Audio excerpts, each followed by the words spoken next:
안녕하십니까. 행복한 2022년 이민년 검은 호랑이의 해 셋째 안식일이 시작되는 이 시간 방송을 통하여 예배 함께 하시는 여러분 모두를 예수님의 이름으로 환영합니다. 2021년을 마무리하고 2022년 새해를 맞이한 지난 2주 동안 건강하고 평안하셨습니까? 나라마다, 민족마다, 지역마다 그리고 사람마다 한 해를 보내고 새해를 맞이하는 문화와 전통이 다 다른데 여러분은 어떻게 보내셨습니까? 저는 이곳 미국에서 살았던 지난 시간들 동안은 한 해를 마무리하고 새해를 맞이하는 대부분의 시간을 가족 혹은 교회에서 성도님들과 함께 보냈던 걸로 기억이 되는데요. 그에 반해 한국에 있을 때는 종로의 보신각 혹은 광화문에서 새해를 맞이했던 적도 있고 일출을 보겠다며 정동진이나 남해의 향일암 같은 곳에서 시간을 가졌던 기억도 있습니다. 요즘도 그런지 모르겠는데 한국은 그래서 새해를 맞이하는 그런 유명한 장소들, 예를 들면 조금 전 말씀드린 것 같은 종로나 동해를 비롯한 유명한 해돋이 장소는 밤새 인파와 교통체증으로 시달립니다. 물론 미국도 뉴욕 타임스퀘어 같은 곳은 새해를 연인과 같이 맞이하겠다며 몰려든 인파로 붐비기도 하지만 그래도 전반적으로 비교적 가족들과 모든 지인들과 함께 차분한 가운데서 새해를 맞이할 수 있어서 참 좋은 것 같습니다. 새해 시작을 자정으로 잡기 때문에 지역마다 새해가 시작되는 시점이 조금씩 틀려지는데요. 매 시간마다 새해를 맞이한 세계 곳곳의 장면을 보내주는 방송을 시청하면서 새해를 맞이하는 것도 특별한 재미인 것 같습니다. 하지만 뭐니 해도 지난해를 보내고 새해를 맞이하는데 기도만큼 좋은 시간은 없고 교회만큼 좋은 장소는 없다고 생각합니다. 세상에 어떤 사람들은 새해를 앞둔 마지막 12시를 마치 내일이 없는 것처럼 먹고 마시며 흥분 상태로 맞이하지만 그보다는 지난 한 해를 차분하게 되돌아보고 새해를 감사하는 마음으로 맞으면서 첫 순간을 시작하면 얼마나 감동적일까요? 아무쪼록 하나님께서 우리에게 또 다시 특별한 선물로 주신 2022년을 통하여 우리의 삶이 감사로 가득 차고 보람되며 이를 통하여 하나님이 기뻐하게 되시기를 간절히 바랍니다. 오늘은 2022년을 시작하면서 나의 작은 결심이 어떻게 하면 큰 변화를 이끌어낼 수 있을 것인가, 올 새해를 어떻게 시작해야 할 것인가에 대한 주제로 여호수아 3장 7절을 본문으로 시작의 힘이라는 제목의 말씀을 나누겠습니다. 먼저 말씀을 시작하기에 앞서 이 시간 성령님의 인도하심을 위하여 다 함께 잠시 머리 숙여 기도드리겠습니다. 하늘에 계신 저희들의 아버지 하나님, 2022년이 시작되었고 이제 셋째 안식일을 맞이합니다. 지난 2주간 하나님이 함께 하셨고 남은 2022년도 우리는 하나님과 동행하기를 원합니다. 이 새해를 맞이하는 즈음에 어떻게 하면 우리의 결심이 하나님께 아름다울 뿐 아니라 열매 맺는 결심이 될 수 있을까? 성령님께 지혜를 구하겠사오니 이 시간 우리 마음속에 친히 말씀하여 주시옵소서. 빛 대신 예수 그리스도의 이름으로 간절히 기도드리옵나이다. 아멘. 먼저 성경 말씀 읽겠습니다. 여호와께서 여호수아에게 이르시되 내가 오늘부터 시작하여 너를 온 이스라엘의 목전에서 크게 하여 내가 모세와 함께 있던 것 같이 너와 함께 있는 것을 그들로 알게 하리라. 여호수아 3장 7절의 말씀입니다. 2022년이 시작된 지 벌써 14일이 흘렀습니다. 새해를 맞는다는 것은 365일이라고 하는 시간이라는 선물의 밸런스가 우리 인생의 어카운트에 입금된다는 것입니다. 그중 오늘 하루를 여러분은 어떻게 보내셨습니까? 지난 한 주를, 또 2022년이 시작된 지난 2주 동안 여러분 어떻게 보내셨습니까? 특별히 지난 2해 동안 우리는 세상 그 누구도 예측하지 못했던 코비드-19이라는 팬데믹으로 온 지구가 멈추는 인류 역사 초유의 경험을 하게 되었습니다. 그로 인해 우리는 너무나 많은 것들을 잃게 되었습니다. 그 중에서도 가장 마음 아픈 것은 너무나 많은 사람들이 코로나로 생명을 잃었다는 겁니다. 그럴지라도 우리는 희망을 꿈꾸며 2022년을 새롭게 시작합니다. 2021년이 정지된 해였다면 2022년은 재출발의 해가 될 것입니다. 2021년이 낙담의 해였다면 2022년의 새해는 새 희망의 해가 될 것입니다. 새해가 되면 거르지 않고 우리 모두가 하는 것이 있죠. 바로 새해 결심입니다. 올해도 어김없이 사람들은 수많은 새해 결심을 합니다. 그런데 그 결심들은 대개 다이어트하기, 정리정돈하기, 적게 쓰고 저축하기, 운동하기, 새로운 것 배우기, 또 사랑하는 사람, 가족과 더 많은 시간 보내기 같은 그런 것들인데요. 펜실베니아 대학교의 한 조사에 따르면 47%의 사람들은 교육과 자기개발에 관련된 결심을 하고 38%의 사람들은 다이어트에 관한 결심을 하고 34%의 사람들은 돈과 관련된 결심을, 그리고 31%의 사람들은 대인관계와 관련된 결심을 한다고 합니다. 여러분은 작년에 어떤 결심들을 하셨습니까? 그리고 그 결심들 중 몇 가지를 이루셨습니까? 결심의 유지는 점차적으로 줄어드는데 결심을 한 사람들 중 첫 주 동안 결심을 이행하는 사람들은 약 75%인데요. 불과 일주일 만에 25%나 되는 사람들이 또한 동시에 결심을 포기한다는 것이 놀랍지 않습니까? 그런데 그 결심이 6개월이 지나고 나면 46%의 사람들만이 결심을 지키기 위해서 계속 노력을 하고 결국은 8%의 사람들만이 새해의 목표를 달성하게 된다고 합니다. 그렇다면 결심은 왜 이토록 지키기 어려운 걸까요? UC 버클리를 졸업하고 현재 골드만삭스에서 전무이사로 일을 하고 있는 캐롤라인 아놀드라고 하는 한 저자는 그녀의 책에서 Small Move, Big Change, 한국판 제목으로는 시작의 힘이라고 하는 자신의 책에서 말하기를 결심이 지키기 어려운 이유는 처음부터 잘못된 결심을 하기 때문이다 라고 말했습니다. 그렇다면 어떻게 해야 제대로 된 결심을 세울 수 있을까요? 그녀는 결심을 지키기 위해 첫째로 결심은 지키기 쉬워야 한다라고 그녀의 책에서 말합니다.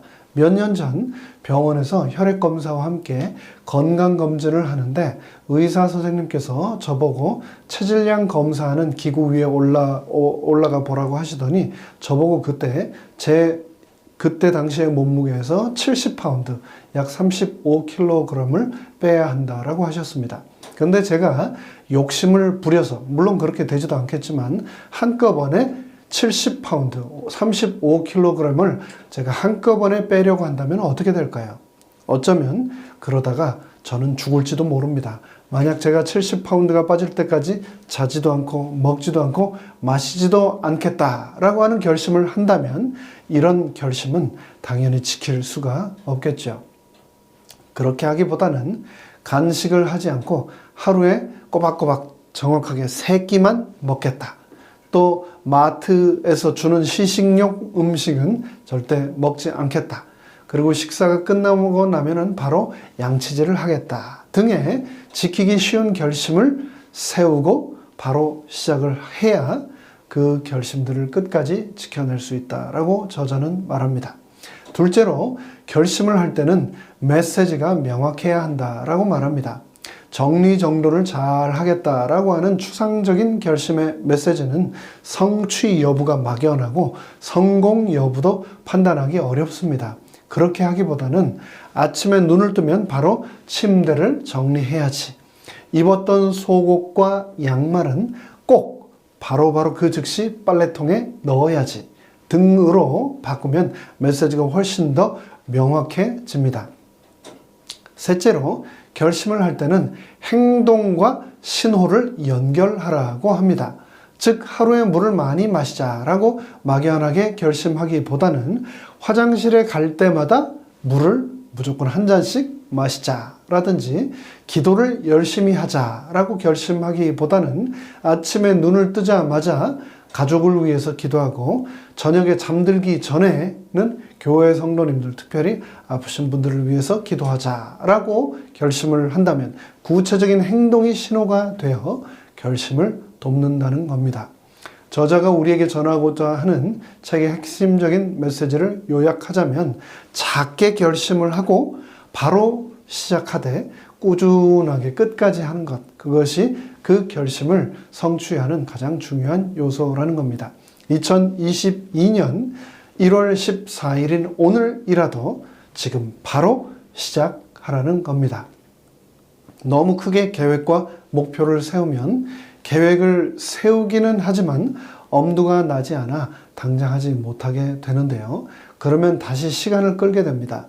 그런데 저자는 그러지 말고 목표를 적게 그리고 또 쉽게 세우고 더 이상 주저하거나 미루지 말고 지금 즉시 시작하라는 겁니다. 절대로 인류의 평화와 정의 사회를 구현한다. 같이 너무나 광대하고 추상적으로 목표를 세워서는 안 된다는 겁니다. 2022년 새해를 말씀 충만하게 살자가 아니라 자기 전에 하루 한 장씩 성경 말씀을 소리내어 읽자처럼 측정 가능하게 세우시기 바랍니다. 2022년 새해에는 날마다 참된 회개를 하자가 아니라 회개 노트를 만들어서 일주일에 한 번 매 안식일이 시작되는 시간 회개 노트를 손으로 한 페이지씩 쓴다처럼 확인 가능하게 하시기 바랍니다. 2022년 올 한 해는 쉬지 않고 기도한다가 아니라 아침에 눈 뜨자마자 침상에서 1, 2, 3 기도를 한다. 하루에 한 번 2분씩 새 가정을 위해서 기도한다처럼 구체적으로 세우시기 바랍니다. 여러분 혹시 마법의 로즈 제라늄이라는 동화를 읽어보셨습니까? 이 동화는 무척 초라한 집에 살던 한 여자에 관한 이야기입니다. 그녀는 주변 상황으로 인해 몹시 풀이 죽어 있었습니다. 마치 코로나 팬데믹으로 세상이 멈춰버린 요즘의 우리와 같은 상황이었었던 것 같습니다. 간혹 자신이 할 만한 일이 없을까 주변을 둘러보기도 했지만 버겁게만 느껴지고 아무것도 시작하지 못하고 그녀는 그저 가만히 있을 뿐이었습니다. 그런데 그러던 어느 날 오래된 친구 한 명이 그녀를 찾아와서 한 다발의 로즈 제라늄을 선물로 건네줬습니다. 꽃을 받고 무척 기뻐하던 그녀는 환한 꽃 옆에 놓인 식탁보가 너무나도 초라하게만 보였습니다. 그래서 새 식탁보를 장만했습니다. 이번에는 식탁보 때문에 낡고 우중충해 보이는 카펫을 교체했습니다. 밝은색 카펫을 깔자 찬장이 거무직직하게 보여서 그녀는 산뜻한 노란색으로 찬장을 색칠했습니다. 그렇게 주변 환경을 하나씩 바꿀 때마다 또 다른 것을 고치고 싶은 마음이 계속해서 들었고 결국은 마당과 말뚝, 울타리를 포함한 집 전체를 깨끗하게 정리했습니다. 그러자 그녀는 기분이 좋아졌으며 활기가 넘치게 되었습니다. 마지막으로 집을 손보고 난 뒤 그녀는 거울 속에 있는 자신의 모습을 흘끗 들여다보았습니다.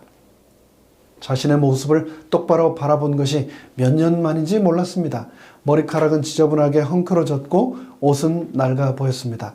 자신의 외모에 충격을 받은 그녀는 외모를 가꾸기 시작했습니다. 최근에 집안을 가꾼 덕분에 외모 관리에도 자신감이 생겼습니다. 얼마 지 않아 그녀는 정갈해진 집만큼이나 멋지고 깔끔한 외모를 갖추었습니다. 제라늄을 선물로 가져다 준 친구는 그 집을 다시 방문했을 때 자신의 눈을 의심할 지경이었습니다. 그토록 오랜 세월 동안 무심하게 살아왔는데 어떻게 이제 와서 갑자기 집을 꾸미고 또 외모를 가꾸게 되었느냐라고 친구가 물었습니다. 그러자 친구는 이렇게 말했습니다. 그게 다 네가 선물해준 꽃 한 다발 로즈 제라늄 덕분이야. 너무 고마워 친구야. 그렇습니다. 우리가 하나씩 성공을 할 때마다 우리의 의지와 활력, 자신감은 한껏 커지고 그로 인해 긍정적인 변화가 일어납니다. 실제로 몇 해 전 제가 한 교회에 연말 기도주일 인도를 위해 방문했을 때 그곳에서 제가 직접 보고 들은 이야기입니다. 교회 지도자들 간의 갈등으로 그나마 작던 교회가 또 다시 둘로 나뉘게 되고 그로 인해서 모두들 낙담하고 있었는데 한 분께서 교회 지하실을 정리하기 시작했다고 하십니다. 그러면서 그곳을 새롭게 페인트로 예쁘게 단장하고 소파와 테이블을 들여와서 누구나 와서 언제든지 책을 읽고 쉴 수 있는 공간으로 꾸미셨다고 합니다. 그러자 실망에 빠져있던 교인들이 한 분, 두 분 같이 나오셔서 교회를 함께 청소하고 수리하기 시작했는데 그것이 교회 전체 리모델링이 시작이 되었다고 합니다. 그렇게 밝고 새로워진 교회에 지역사회와 한인 유학생들을 위한 사역이 아울러 시작되면서 교회가 완전히 새로운 활력을 얻게 된 모습을 보게 되면서 그 교회 성도님들은 꽃 한 다발, 로즈 제라늄 이야기가 정말 현실이 되는구나 라는 것을 그분들 눈으로 직접 보게 되었던 겁니다. 그 큰 긍정적인 변화의 시작에는 항상 아주 작은 결심과 즉시 시작하는 실행력이 있었습니다. 우리의 삶도 마찬가지입니다. 내가 오늘 세운 작은 결심을 즉시 시작만 한다면 하나님께서는 내 결심을 큰 축복으로 성장시키실 것입니다. 여호수아는 이스라엘 백성이 애굽에서 혹독한 학대를 받으며 노예 생활을 하고 있을 때 태어났습니다. 그는 언젠가 자유를 누리게 될 해방의 날을 고대하며 성장했습니다. 날이 갈수록 극심해지는 애굽의 억압이 더 이상 견딜 수 없을 만큼 이스라엘 백성의 숨통을 잴 때 하나님께서는 민족의 지도자 모세를 통하여 이스라엘 백성을 애굽의 압제에서 건져내셨습니다. 이스라엘의 구원을 이룬 모세를 따라 가나안을 향한 귀향 길에 오른 여호수아는 무려 40년 동안 자신의 작은 결심을 하나씩 성공시켜 나가며 또 다른 새로운 시작을 준비하였습니다. 그런 여호수아일지라도 가나안 땅, 여리고성, 넘실대는 요단강 앞에서는 두려울 수밖에 없었습니다. 그런데 그런 여호수아를 향하여 여호와 하나님께서는 말씀하셨습니다. 내가 오늘부터 시작하여 너를 온 이스라엘의 목전에서 크게 하여 내가 모세와 함께 있었던 것 같이 너와 함께 있는 것을 이 세상 모든 사람들이 다 알게 되리라고 말씀하셨던 겁니다. 너는 더 이상 노예가 아니다.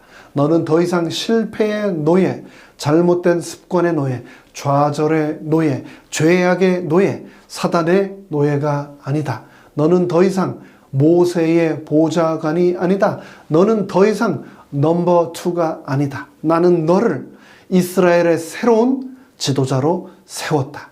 오늘부터 그 새로운 시작이 시작될 것이다. 내가 너를 통하여 200만의 이스라엘 백성들을 약속의 땅으로 인도하겠다. 내가 너와 함께 하겠고 그것을 온 세상이 알게 될 것이다.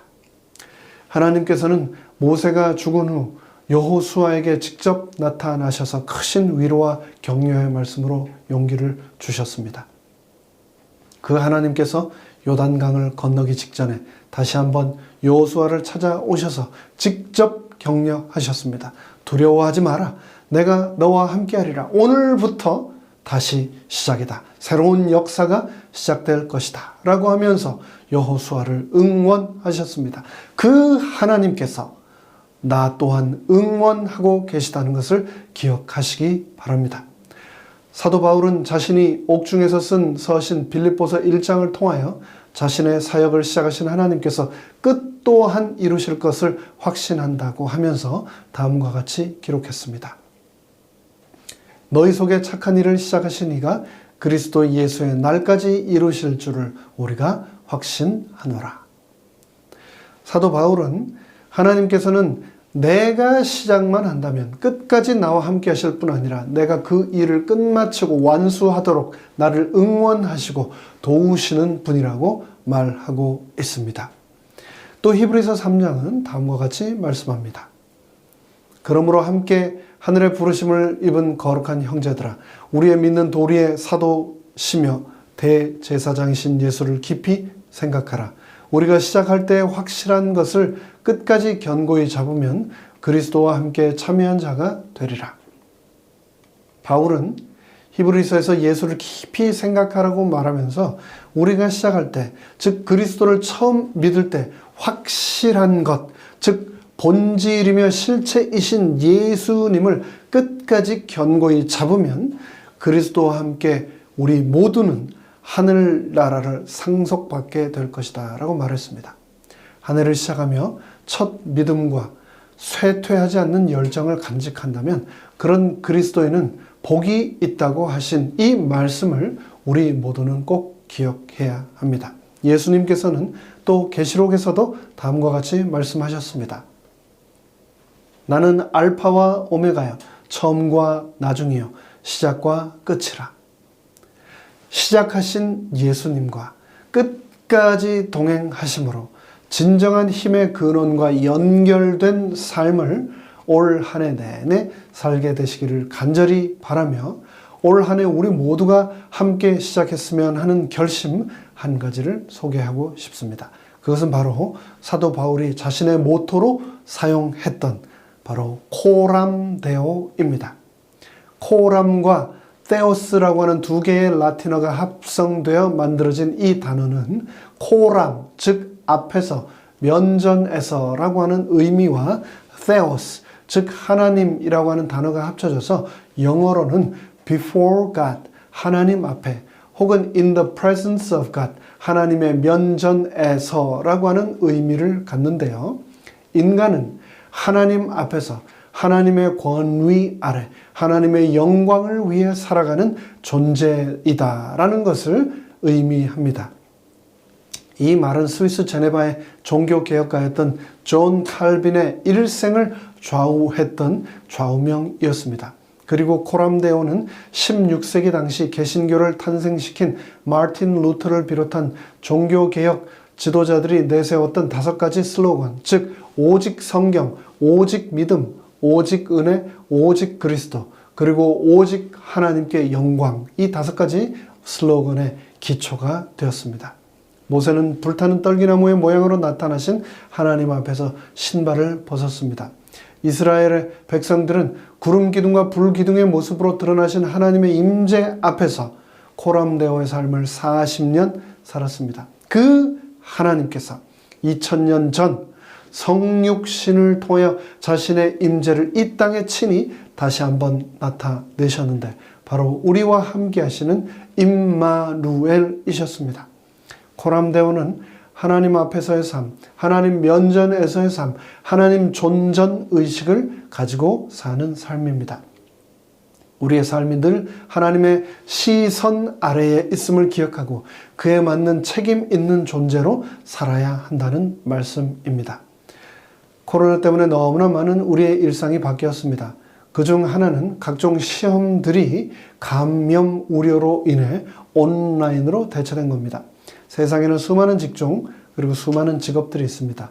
그 중에서도 가장 양심과 정직을 우선으로 하는 직종, 직업을 꼽으라면 법조인들을 우리는 꼽을 수 있습니다. 그런데 2020년 12월 30일자 블룸버그 통신에 의하면 코로나 팬데믹에 캘리포니아주 변호사 시험을 온라인으로 치른 응시자들의 3분의 1 이상이 부정행위를 저질러서 캘리포니아 변호사 협회 측이 조사에 착수했다고 합니다. 또 지난 10월 캘리포니아주에서 최초로 실시된 온라인 변호사 시험에 치른 응시자들 중 3분의 1에 해당되는 총 3,190명이 부정행위 방지 프로그램 소프트웨어를 통해 적발이 되어서 현재 조사를 받고 있다고 합니다. 한때 경찰들이 합법적이지 않고 부적정한 행위들을 너무 많이 하기에 바디캠을 법적으로 가슴에 달고 공무를 집행하도록 했는데 그런 조치에도 불구하고 많은 경찰들이 자신이 불리할 때는 바디캠을 꺼버려서 실효성에 많은 의문을 제기했었는데 그럼에도 불구하고 주변 시민들의 휴대폰 촬영으로 공권력의 잘못된 집행이 많이 고발되었고 그래서 수년 전에 있었던 Black Lives Matter 운동과 같은 공분을 사기도 했던 적이 있었습니다.